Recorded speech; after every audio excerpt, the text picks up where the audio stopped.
desafiando al destino de frente.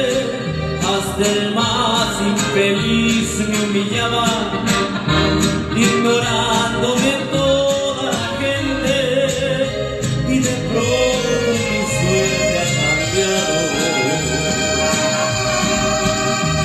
y de pronto me vio entre gran gente,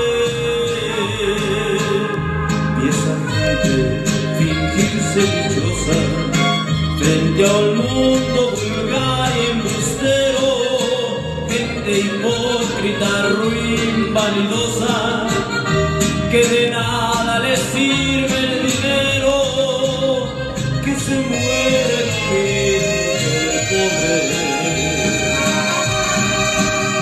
y su tumba es el mismo agujero.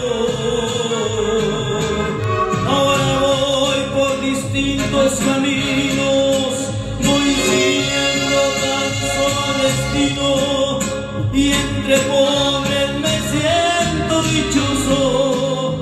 Si es amargo, doy mi amor entero.